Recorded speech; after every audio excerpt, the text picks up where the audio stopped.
మాఘపురాణం 14వ అధ్యాయం. విప్రుని పుత్రప్రాప్తి.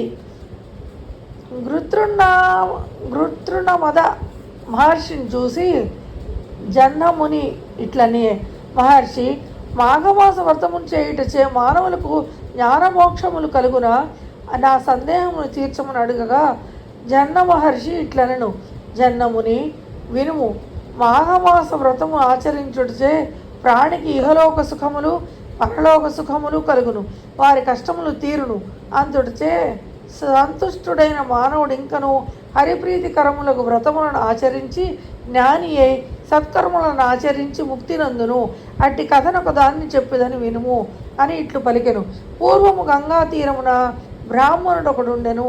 అతనికి వేదాంగములను చదివినవాడు, ఉత్తమశీలుడు, ఆచారవంతుడు, నీతి దయ జ్ఞానము ఇంద్రియ జయము కలిగినవాడు. అతని భార్య కూడా చాలా ఉత్తమురాలు. వారికి సంతానము లేదని లోటు తప్ప మరి దేనికి లోటు లేదు. పుత్రులు లేరని విచారపడుతున్న బ్రాహ్మణుడు ఒకనాడు భార్యతో, గుణవంతుడైన పుత్రుడొక్కడు అయినను మనకు కలుగలేదు. అట్టి పుత్రుడొక్కడున్నను మన వంశమునకు మనకును సద్గతులు కలుగునాయని, పుత్రుడొక్కడు కూడా లేకపోతే మన వంశమునకు మనకు సద్గతులు కలుగునా అని విచారపడను. అప్పుడు ఆమె, నాథ, నీవు తగిన పూజను చేయలేదేమో, అందువల్ల మనకు సంతానం కలగలేదనుకొందుము అని సమాధానం ఇచ్చను. అప్పుడు ఆ బ్రాహ్మణుడు, ప్రియ, కష్టతరమైన తపమును ఆచరించి అయినను శ్రీమన్నారాయణుని సంతుష్టిపరచదను, పుత్రవరమును కోరుదును అని చెప్పారు. కష్టమైన నియమములను పాటించి నిశ్చలమైన తపస్సు చేసి మృకండు మహాముని వలె ఉత్తమ పుత్ర వరమును కోరెదరని పలికెను. ఆ దంపతులిద్దరూ తపమాచరించవలనని గంగా తీరమునకు పోయిరి. బ్రాహ్మణుడు అష్టాక్షరమును జపించుచు శ్రీహరిని మనసులో నిలుపుకొని తీవ్రమైన తపస్సు చేసెను.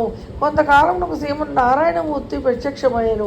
అతడు 4 చేతుల యందును శంఖము, చక్రము, గద ధరించి ఉండెను. వరమాలను కూడా ధరించెను. పచ్చని పట్టును కట్టుకొనెను. కౌస్తుభమును మణిభూషణమును ధరించెను. అతని కిరీటం కోటి సూర్యుల కాంతితో ఉండెను.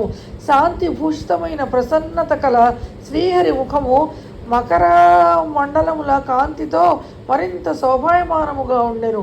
నారద మహర్షి స్తుతించుచుండగా, అప్సరస కాంతలు పాటలు పాడుచుండగా లక్ష్మీ సమేతుడై గర్భవంతునిపై నెక్కి ఆ బ్రాహ్మణునకు వరమీయవచ్చెను. తనను గమనించక తీవ్రమైన తపస్సులో నిమగ్నుడై ఉన్న బ్రాహ్మణుని చూసి చిరునవ్వు నవ్వుతూ, విప్ర, నేను నీకు వరముని ఇయ్యవచ్చి తిని నీ తపస్సునకు మెచ్చి తిని అని పలికెను. శ్రీహరి ఇట్లు పలికినను ఆ బ్రాహ్మణుడు నిశ్చల చిత్తుడై బాహ్య జ్ఞానము లేని స్థితిలో ఉండెను. ఇట్లు బాహ్య ప్రపంచమును మరచి నిశ్చల చిత్తముతో అతడు చేయి తపమును భగవంతుడు శ్రీహరికి మరింత ప్రీతి కలిగించెను. అతనికి ఎట్టి వరమైనను ఇయ్యవలని నిశ్చయించెను. వారి మనస్సును బాహ్య ప్రపంచమునకు మరలినట్లు చేసెను. మనసు చెదరగా బ్రాహ్మణుడు కారణమేమని కళ్ళు తెరిచెను. తన మనసులో నిలిచిన శ్రీమన్నారాయణుడే ఎదురుగా నిలిచి ఉండుట గుర్తించెను. ప్రసన్నమూర్తిని చూశాను. ఆనంద పరవశుడైన అతడు ఆ శ్రీమన్నారాయణమూర్తిని ఇట్లు స్తుతించెను. విప్రకృత విష్ణుస్తుతి.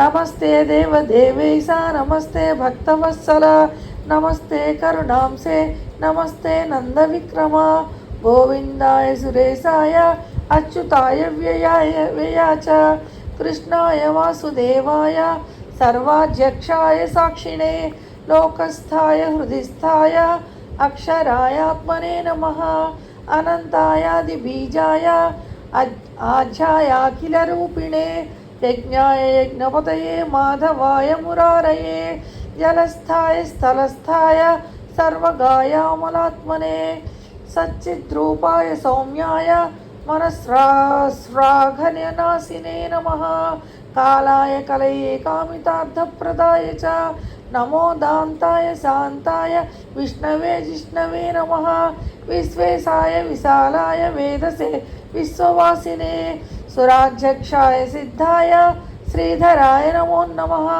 ఋషికేశాయ ధైర్యాయ నమస్తే మోక్షదాయినే, పురుషోత్తమాయ పుణ్యాయ పద్మనాభాయ భాస్వతే, ఆగ్రేసరాయ తూలాయ ఆగ్రేసరాయాత్మనే నమః, జనార్దనాయ జైత్రాయ జితామిత్రాయ జీవినే, వేదవేద్యాయ విశ్వాయ నారసింహాయ తే నమః. జ్ఞానాయ జ్ఞానరూపాయ జ్ఞానదాయాఖిలాత్మనే దురంధరాయ ధుర్యాయ ధరాధరాయ తే నమః.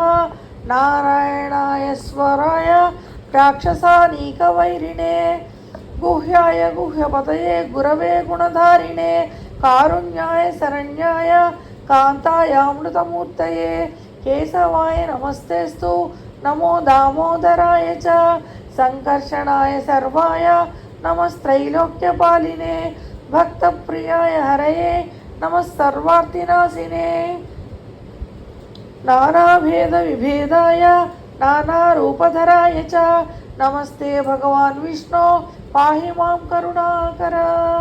శ్రీమన్నారాయణుని ప్రత్యక్షంగా చూసిన బ్రాహ్మణుడు భక్తితో ఆసువుగా చెప్పిన ఈ స్తోత్రమును అందరూ చదువుట శ్రేయస్కరము. జన్ముని ఆ బ్రాహ్మణుడు అష్టోత్తర శతనామములతో శ్రీహరిని స్తుతించి ఆనంద పరవశుడై నమస్కరించుచూ నిలిచి ఉండెను. భగవంతుడు వరమును కోరుకోమనెను. శ్రీహరి మాటలను విన్నావు ఇప్పుడు స్వామి, నీ పదములందు నాకు నిశ్చలమైన భక్తి నిమ్ము. ఇహలోకమున పరలోకమున సద్గతికి కారణమైన పుత్ర సంతానమునిచ్చి నాకు ముక్తి నొసగమునని కోరెను.